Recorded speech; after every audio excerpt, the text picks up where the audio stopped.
नमस्कार। इस वीडियो में आप सभी का बहुत बहुत स्वागत है। मेरा नाम कमल कुमार है और आपने देखना शुरू कर दिया है कैसे तक मौसम। तो इस वीडियो में मैं बात करने वाला हूं कि मई माह में किस प्रकार से मौसम रहने की संभावना नजर आ रही है, किस प्रकार से सिस्टम बनने की संभावना नजर आ रही है, क्या बंगाल की खाड़ी में चक्रवाती तूफान बनेगा उसके बारे में चर्चा करेंगे, क्या अरब सागर में भी सिस्टम बनेगा उसके बारे में भी मैं चर्चा करूंगा, किस प्रकार से कितनी बरसात होने की संभावना, सामान्य से अधिक बरसात होगी या फिर सामान्य से कम बरसात होगी, किस प्रकार से बरसात होगी उसके बारे में मैं इस वीडियो में आपको बताऊंगा।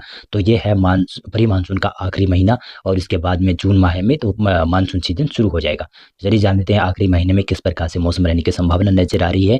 एक सिस्टम बनने वाला है जो कि बंगाल की खाड़ी में बनने की आशंकाएं काफी ज्यादा नजर आ रही है। आप इमेज में देख सकते हैं किस प्रकार के इसका ट्रैक रहेगा और इस प्रकार से देखेंगे तो एक अरब सागर में भी सिस्टम दिखाई दे रहा है, शायद 15 मई के बाद में 25 मई तक संभावित है अरब सागर वाला सिस्टम। और इस प्रकार से देखेंगे तो ये है उनका ट्रैक देखें तो एक सर्कुलेशन बनेगा जो कि शायद 10 मई से पहले बन जाएगा बंगाल की खाड़ी में और ये धीरे धीरे कर इंटेंसिफाई होगा, लो प्रेशर एरिया बनेगा और लो प्रेशर एरिया बनने के बाद में वेलमार्क लो प्रेशर या डिप्रेशन साइक्लोनिक सिस्टम बन जाएगा, साइक्लोनिक स्ट्रॉम बनेगा और हो सकता है कि ये बड़ा भी सिस्टम बन सकता है, सीवियर साइक्लोन बन सकता है और वेरी सीवियर साइक्लोन तक जा सकता है। लेकिन मेरा अनुमान है कि ये तूफान जरूर बन सकता है। 10 मई से 20 मई तक इस प्रकार का मौसम बनता हुआ दिखाई दे रहा है कि बंगाल की खाड़ी में चक्रवाती तूफान दिखाई दे सकता है और इसका असर अभी अनुमान के अनुसार देखें तो इसका असर उत्तरी आंध्र प्रदेश में काफ़ी ज़्यादा और उड़ीसा के दक्षिण क्षेत्रों के ऊपर काफ़ी ज़्यादा असर रहेगा और धीरे धीरे कर जब ये अंदरूनी क्षेत्रों तक दाखिल होगा तो दक्षिणी छत्तीसगढ़ और विदर्भ के क्षेत्रों तक भी इसका असर होने की संभावना नजर आ रही है। और इधर देखें तो अब बंगाल की खाड़ी के अलावा भी एक अरब सागर में भी सिस्टम बनता हुआ दिखाई दे रहा है। अरब सागर में भी सिस्टम संभावित है और ये सिस्टम 15 मई से और 25 मई के बीच में बनने की संभावना है। सर्कुलेशन बनेगा जो कि शायद 15 मई के आसपास बनेगा, धीरे धीरे ये इंटेंसिफाई होगा और ये शायद साइक्लोन तो कम बनने की संभावना है लेकिन हो सकता है साइक्लोन की इंटेंसिटी तक पहुंच सकता है। लेकिन मेरा अनुमान है कि ये डिप्रेशन बनेगा और ओमान और यमन की खाड़ी की तरफ ये बढ़ जाएगा, तो इसकी वजह से भारत के क्षेत्रों के प्रभाव नहीं पड़ने वाला दिखाई दे रहा है। उत्तर भारत की तरफ नजर दुराएं तो यहाँ पर WD लगातार आते रहेंगे, 1 से 2 दिनों के 5 से 7 दिनों के बीच में लगातार WD आते रहेंगे, तो इसकी वजह से यहाँ पर बरसात की संभावना बढ़ती रहेगी। और देखेंगे तो पूर्वी भारत में कन्फ्रेंस जोन और ट्रफ लाइन लगातार बनती रहेगी और अच्छी खासी प्री मानसून की वर्षा होने की संभावना नजर आ रही है। और अब देख सकते हैं कि इस इमेज में देखेंगे तो ये इमेज दर्शा रही है कि किस प्रकार से सामान्य या फिर सामान्य से कम बरसात की संभावना वाले क्षेत्रों की बात करें तो किस प्रकार से है। सामान्य से कम बरसात की संभावना की बात करें तो पीले रंग में जो भी दायरा है वो पीले रंग में वहाँ पर सामान्य से कम बरसात मई माह में देखने को मिल सकती है।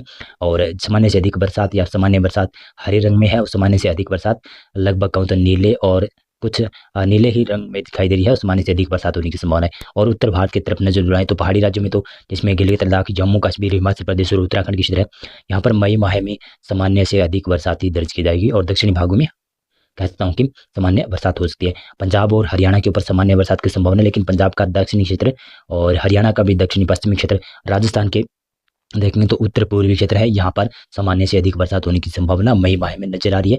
और पश्चिमी राजस्थान में लगभग सामान्य से थोड़ी सी बरसात कम होगी, लेकिन फिर भी कहीं कहीं पर सामान्य की बरसात का दौर रहेगा। और उदयपुर संभाग हो गया, जालोर, सिरोही, सपाली के आसपास क्षेत्र है, वहाँ पर सामान्य बरसात देखने को मिल सकती है। गुजरात की बात करूँ तो गुजरात के कच्छ रीजन में हल्की सामान्य बरसात कम होगी, यानी लगभग कहूँ तो 1-2% कम ही बरसात की संभावना है। लेकिन पूर्वी गुजरात के ऊपर तो सामान्य से अधिक बरसात की संभावना है और मध्य गुजरात के ऊपर सामान्य बरसात होने की संभावना नजर आ रही है। और इसी प्रकार से देखेंगे तो उत्तर प्रदेश की बात करें तो उत्तर प्रदेश का पूर्वी क्षेत्र सामान्य से अधिक बरसात देखेगा और पश्चिमी और मध्य क्षेत्रों के ऊपर हल्की मध्यम बरसात की संभावना है, यानी क्या होगा सामान्य बरसात होने की संभावना है। पूर्वोत्तर राज्यों की तरफ नजर दौड़ाएं तो पूर्वोत्तर राज्यों में भी सामान्य बरसात की संभावना है।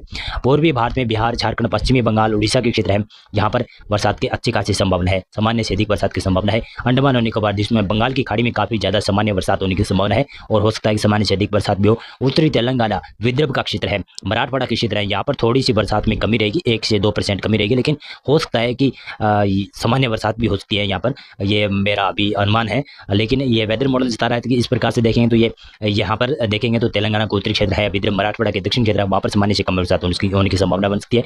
और केरल के ऊपर भी बरसात के संकेत काफी अच्छे नजर आ रहे हैं, तो यहाँ पर काफी अच्छी बरसात के दौर देखने को मिल सकता है। मध्य प्रदेश की बात करें तो मध्य प्रदेश का उत्तरी और पूर्वी क्षेत्र है, वहाँ पर सामान्य बरसात या सामान्य से अधिक बरसात हो सकती है। दक्षिणी भागों में जो विदर्भ, मराठवाड़ा से सटे हुए क्षेत्र है, वहाँ पर थोड़ी सी सामान्य से बरसात कम नजर आ सकती है, लेकिन होगी सामान्य ही बरसात। दिल्ली में भी सामान्य बरसात होगी, पूर्वोत्तर राज्यों में भी सामान्य बरसात होने की संभावना नजर आ रही है। तो मौसम पूर्वानुमान और मौसम विश्लेषण में अभी के लिए बस इतना था। वीडियो को लाइक और चैनल को आप सब्सक्राइब कर सकते हैं। बहुत बहुत धन्यवाद आपका पूरा वीडियो देखने